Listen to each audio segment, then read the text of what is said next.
بسم اللہ الرحمن الرحیم۔ شروع کرتی ہوں اللہ کے نام سے جو بہت بڑا مہربان اور نہایت رحم کرنے والے ہیں۔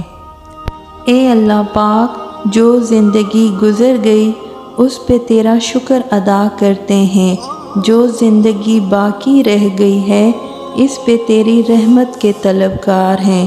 ہم سب پر اپنی رحمت کے دروازے کھول دے، آمین۔ السلام علیکم میری یوٹیوب کی بہنوں اور بھائیوں، آج میں آپ لوگوں کے لیے بہت ہی دلچسپ واقعہ لے کے آئی ہوں۔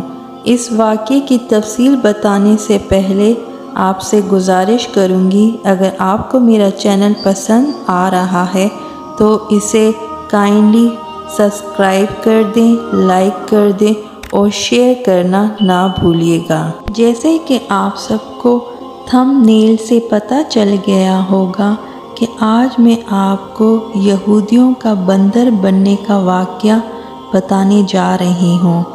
اس سے پہلے میں آپ کو یہودیت کا تھوڑا سا تعارف کرا دوں کہ یہودی کون سے لوگ ہوتے ہیں۔ یہودی وہ ہوتا ہے جو یہودی ماں کے بطن سے پیدا ہوا ہو، اور وہی یہودی عظیم اربانی پیغمبران حضرت ابراہیم علیہ السلام، حضرت اسحاق علیہ السلام اور حضرت یعقوب علیہ السلام کی مذہبی وراثت کا دعوے دار ہو سکتا ہے۔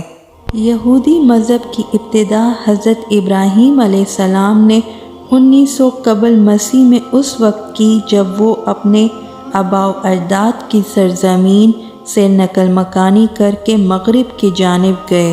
ان کی اولاد ایک قوم بنی اور اس نے بحر روم کے کنارے کنعان کی سرزمین کو فتح کر کے وہیں بس گئی۔ میرے یوٹیوب کے ساتھیوں، یہ چھوٹا سا تعارف یہودیت مذہب کے بارے میں تھا۔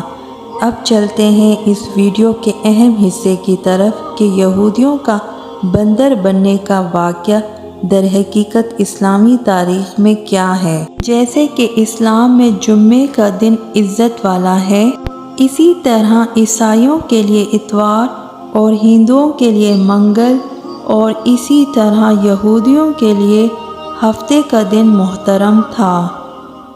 مگر فرق اتنا ہے کہ اسلام میں صرف ان لوگوں پر جن پہ جمعے کی نماز فرض ہے اور جمعے کی پہلی اذان سے ختم نماز تک وہ دنیائی کاروبار کرنا حرام ہے جو نماز میں دخل انداز ہوں۔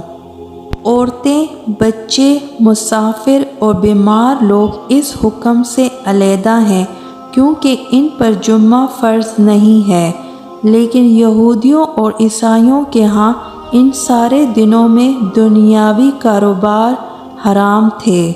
خاص طور پہ شکار کرنا سخت جرم تھا۔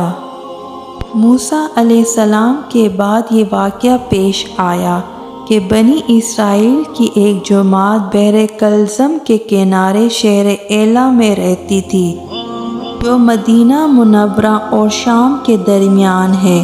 یہ لوگ مچھلی کے بہت شوقین تھے اور رب کی شان یہ کہ ہر ہفتے اس دریا میں بے شمار مچھلیاں نمودار ہوتی تھیں۔ یہ مچھلیاں یا تو ان کے امتحان کے لیے یا اس مچھلی کی زیارت کے لیے جس کے پیٹ میں حضرت یونس علیہ السلام رہتے تھے۔ ان لوگوں کے منہ میں پانی بھر آیا اور سوچنے لگے کہ کسی طریقے سے ان کا شکار کرنا چاہیے جس سے شکار بھی ہو جائے اور ہفتے کے دن کی بے حرمتی بھی نہ ہو۔ آخر کار ان عقل مندوں نے ایک حل سوچا کہ دریا کے ارد گرد بہت سے گہرے غار کھودیں اور دریا سے ان غار تک نالیاں بنا دیں۔ جمعے کی شام کو ان نالیوں کا منہ کھول دیتے تھے کہ پانی کے ساتھ مچھلیاں ان گڑھوں میں آ جائیں اور اتوار کے دن ان گڑھوں سے پکڑ لیتے تھے اور کہتے تھے کہ ہم ہفتے کو شکار نہیں کرتے۔ انہوں نے وہ مچھلیاں خوب کھائیں اور فروخت بھی کیں، جن سے یہ بہت بڑے مالدار ہو گئے تھے۔ ان لوگوں کا یہ سلسلہ تقریباً 40 یا 70 سال تک جاری رہا اور یہ لوگ کل 70,000 تھے۔ ان کی 3 جماعتیں بن گئیں، ایک تو شکار کرنے والوں کی، دوسرا ان سے منع کرنے والوں کی، اور تیسرا خاموش رہنے والوں کی۔ یہ لوگ کل 12,000 تھے، باقی سب شکاری۔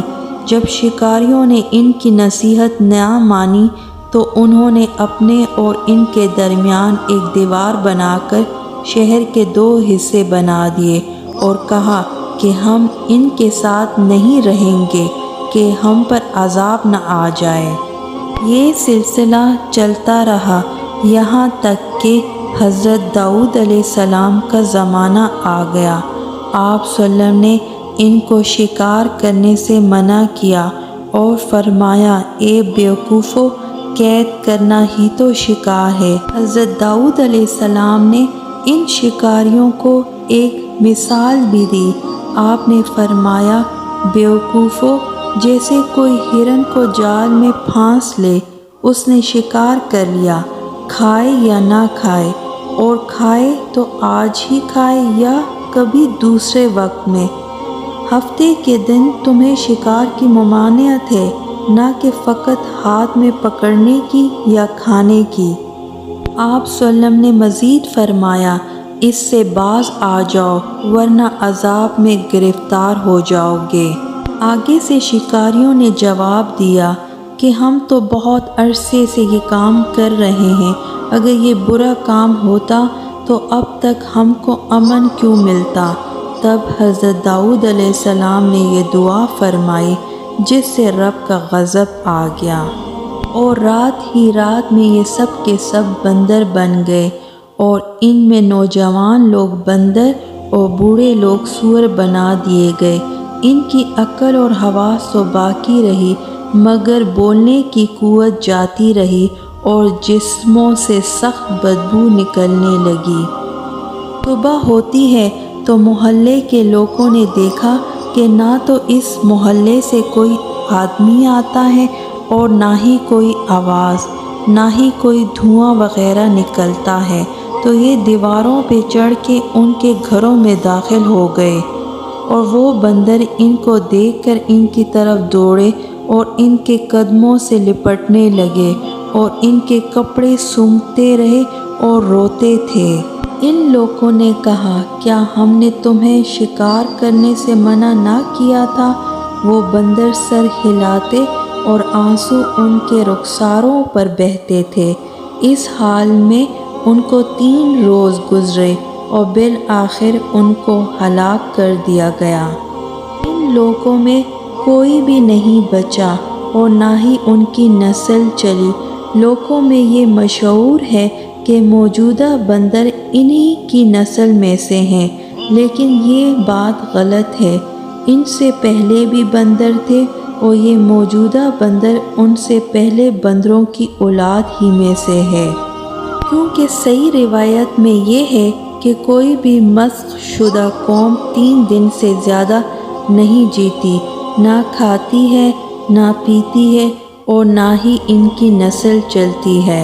میرے یوٹیوب کے ساتھیوں، امید کرتی ہوں کہ آپ کو تاریخ کا یہ واقعہ پسند آیا ہوگا کہ کیسے اللہ تعالیٰ کے نافرمان لوگوں نے اللہ کا حکم نہیں مانا اور اللہ کے عذاب میں مبتلا ہو گئے تھے۔